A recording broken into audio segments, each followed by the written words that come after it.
this October. John Cena lands in Perth. WWE Takeover, Perth, this October. It's been a couple of days after the announcement of Crown Jewel Perth that WWE is coming back. It's going to be a smorgasbord of WWE activity in Perth in October. We've got Grayson Waller, Rhea Ripley here with me. Boys. God, boys. Oh! Guys, how are we? Great start. I'm making eye contact with Grayson Waller, the Aussie icon himself. You're right next to me. You absolutely humiliated me in front of the entire PR team beforehand because I may have had a wardrobe malfunction. You did. It is cold in Melbourne, so it's all good, man. No stress. It's one of the good things, I guess. I guess that's one of the good things about being on radio. But man, let's quickly talk about. I'll turn your mic on because that's better. Here we go. I'm back. First off, let's talk about Crown Jewel Perth because look, my vintage. I'm an old man. When I was in high school, I used to have to take a day off from school and have to, or maybe watch it later on. But we're getting another live PLE here in Australia. Not just that, Raw and SmackDown. You're both brands. Rhea, I'll start off with you because it must be awesome. You're on the flagship brand, Netflix. It's all going really great, and you're back not only for a PLE, but also some live TV tapings too. Yeah, it's killer. Just to know that we have 3 shows coming up in Perth, Australia is wild. Going from Elimination Chamber, where it was like finally we get a PLE here in Oz, to like now we're bringing Raw and SmackDown, and that means so many more superstars are going to be here and be a part of it, and we get to spend more time at home and hopefully get to see family a little bit more. It's wild. It's wild to think that this is a possibility, and it just shows how much WWE has really grown and spread throughout all the countries. It's going to be awesome. I can't wait for little boys and girls and adults in Australia to be able to sit there and actually watch Raw and SmackDown live from our own country.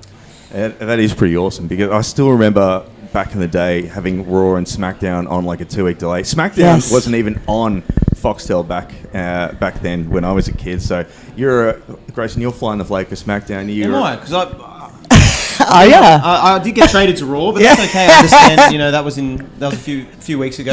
Well, you're on. But I loved it. I was in the Battle Royal on SmackDown. So yes. I'm on everything. I mean, technically, we all NXT know every both. now and again. You never know. You really are. You're talking about NXT, man. You were in the main event of Vengeance Day. You had a shot at the NXT title with your great mate Austin Theory, main eventing another PLE back down at NXT. What was that like, especially since NXT has become like one of the hottest brands now? It's always cool to go back. I said to Sean when I left NXT, if he ever needs anything, like I'm more than happy to come down there. And right now, NXT's on fire.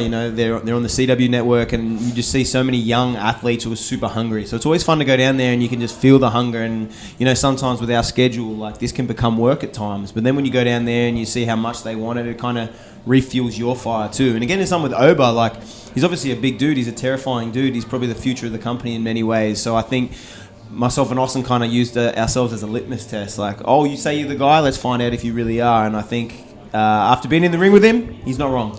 You lit it up. The reason I keep thinking of you as a SmackDown superstar is because you were one of the guys that sort of led that renaissance of the SmackDown tag division. I mean, we're seeing the Motor City Machine Guns there, DIY. Dude, I love midget wrestling. It's so sick, dude. It's really, really cool. Yeah. But that's what I mean. Like, you sort of, like, you lit the torch, let them go, and then you're over at Raw. We know that you're a single star. What's going on with you and Austin Theory? Are you going to verge away or come back together at some point? It's a tough thing because I think me and Austin both have very lofty goals in this business, and we both kind of want the same things. And as a tag team, I think we have great chemistry, and it was a lot of fun getting to work DIY, the Profits, Motor City Machine Guns. These are the best tag teams in the world. But now on Raw and Netflix, there are obviously some great tag teams there too, but I think we both see ourselves in a certain light, and maybe together that doesn't work out. But for right now, we are working as a team. Maybe he's not working the same way that I am. I think the problem with Austin Theory is he's a good guy.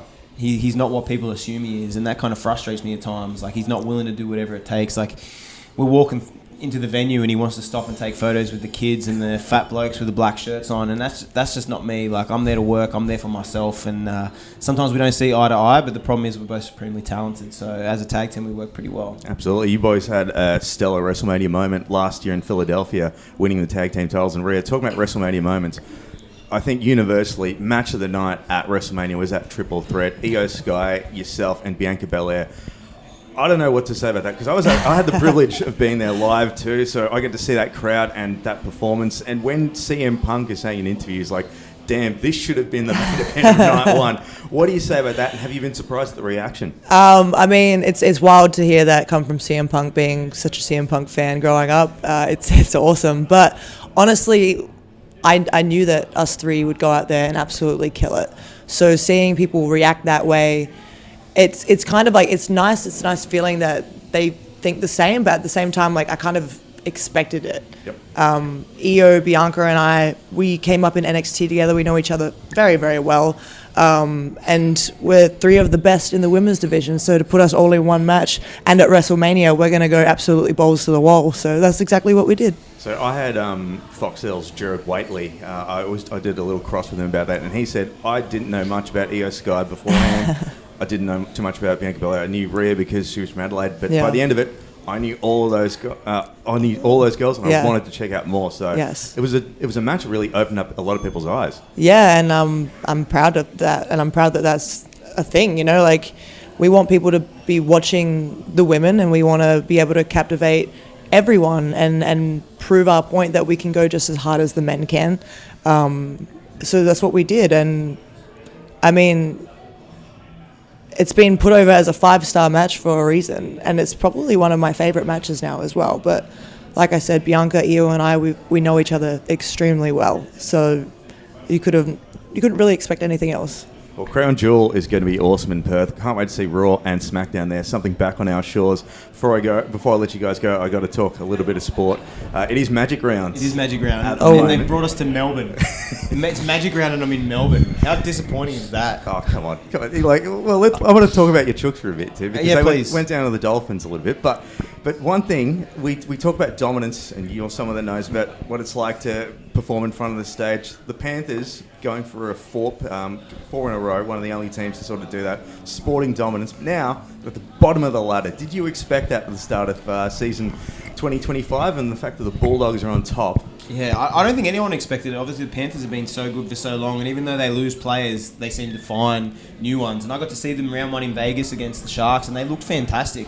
But I think it's similar to any sport, and even WWE. Like, it's very hard to stay on the top for so long, and that's why people like Rhea, people like Roman Reigns, who are champions for such a long time, that's not easy, because it's not just what you see when they compete. It's all the preparation that goes into it. It's all the late nights. It's all the early mornings to get to that stage where you are the best in the world. And to do that for multiple years is not easy on the body, on the mind. So I'm not surprised, because the hardest part about what we do is hunger. When you're working for so long at getting something and you get it, how do you get the hunger to want to have it again? How do you get the hunger to have more? So for a team like the Panthers, who won 4 in a row, how do they stay hungry to win 5, to win 6? And I think you kind of need those down times to remind you, hey, I want more, I want to be the best again, and I have a feeling we'll see them back very soon. You know, and you talk about being the best in the world. One last segue before I wrap this up.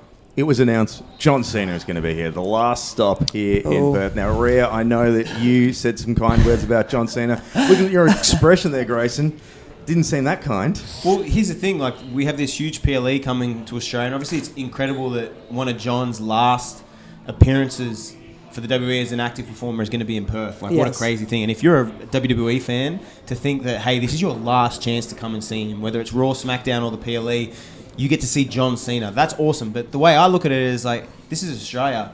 You have the number one wrestler in the world. I didn't say woman because you don't need to. Rhea Ripley. You got Grayson Waller, the Aussie icon. No one on the mic can even touch me. No one on that brand. You got Bronson Reed, who's about to come back from injury. He's going to be ready to tsunami everyone. Why are we talking about John? Like, we get it. John's a legend. John's awesome. John's a Hall of Fame, all those type of things. But this is our house. This show's about us. And I want to keep reminding people that we're the stars. Like, he's going to disappear and go do Peacemaker 27 or whatever if we film it next. Right now, we're here for the WWE, and we're here to show the world that Australian wrestling is the best in the world, because, you know, you've seen the independents here. We've been the best in the world for years. Mm-hmm. And people talk about American wrestling. They talk about UK wrestling, Japanese wrestling. I think they all suck. I don't think they're on our level. We have, pound for pound, the best in the world. And in Perth, we're going to show them that. And if John has an issue with that, if he sees this interview and he has a problem with it, I'm more than happy to talk about it. I've talked about it with him in the ring before, and I'll do it again. Might be able to do that at RAC Arena. You never know. But look, Grayson, Rhea, it's been an absolute pleasure. Can't wait to see you back on Aussie shores in October. But for the time being, you can check out the WWE, Raw, SmackDown, and NXT every PLE live and exclusive on Netflix. It's been a pleasure. Look forward to seeing you in Perth. Hell yeah, thank you. And just your zipper's still down, Nims, by the way. Thank you for the interview, though.